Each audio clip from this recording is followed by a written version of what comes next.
അള്ളാഹുവിന്റെ സ്മരണയെ നിലനിർത്തുന്ന ഒരു പുതിയ ഹജ്ജിന്റെ ഓർമ്മയായി. ആ ഹജ്ജിന്റെ അവസാനം വിശ്വാസികൾ അവിടെ പോയി ശൈത്താനെ കല്ലെറിയുമ്പോൾ അതേ ഒരു അവസ്ഥ നമുക്ക് മാനസികമായി നമ്മുടെ ജീവിതത്തിൽ ഒഴിവാക്കേണ്ട സർവ്വസംഗതികൾ ഒരുപക്ഷെ നമുക്കറിയില്ല. എന്റെ ജീവിതത്തിൽ ഒഴിവാക്കേണ്ടത് എന്താണെന്ന് നമ്മൾ വിലയിരുത്തണം, മറ്റുള്ളവരോട് ചോദിക്കണം.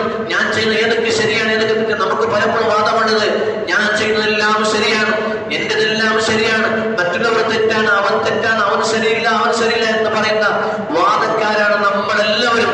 അതുകൊണ്ട് അത്തരത്തിലുള്ള വാദങ്ങളെ മാറ്റി എന്റെ ഭാഗത്ത് എന്താണ് പിഴവുള്ളത്, ഞാൻ എന്താണ് ചെയ്യാത്തത് എന്നുള്ള അന്വേഷണങ്ങൾ സ്വയം ജീവിതത്തിൽ നമ്മൾ കണ്ടെത്തുന്നവരാകണം. ഒരു ഹിസാബ്, ഒരു കണക്കെടുപ്പ് നമ്മൾ നടത്തണം. ഞാൻ എത്ര നന്മ ചെയ്തു, ഞാൻ എത്ര നല്ലവരാണ്, ഞാൻ എന്തൊക്കെ ശരി ചെയ്യുന്നവരാണ് എന്നത് നമ്മൾ ചിന്തിച്ച് മനസ്സിലാക്കി എന്നിട്ട് ഒഴിവാക്കേണ്ട കാര്യങ്ങൾ എന്തൊക്കെ എന്റെ ജീവിതത്തിലുണ്ടോ. ഓരോരുത്തർ ചിന്തിക്കേണ്ട അങ്ങനെയാണ്, മറ്റൊരുത്തരല്ല. എന്റെ ജീവിതത്തിൽ ഞാൻ ഒഴിവാക്കേണ്ട കാര്യങ്ങൾ എന്തൊക്കെയുണ്ടോ അതെല്ലാം ഒഴിവാക്കി വളരെ സുന്ദരമായ ഒരു ഇസ്ലാമികമായ ശരീരത്തിൽ ഒതുങ്ങുന്ന ഒരു ജീവിതം നയിക്കാൻ ഈ കഴിഞ്ഞ ഹജ്ജ് പെരുന്നാള്, ഉളുഹിയ്യത്ത്, അറഫ ഇതെല്ലാം നമുക്ക് കാരണമാകട്ടെ എന്ന് പ്രാർത്ഥിച്ചുകൊണ്ട് ഞാൻ അവസാനിപ്പിക്കുന്നു.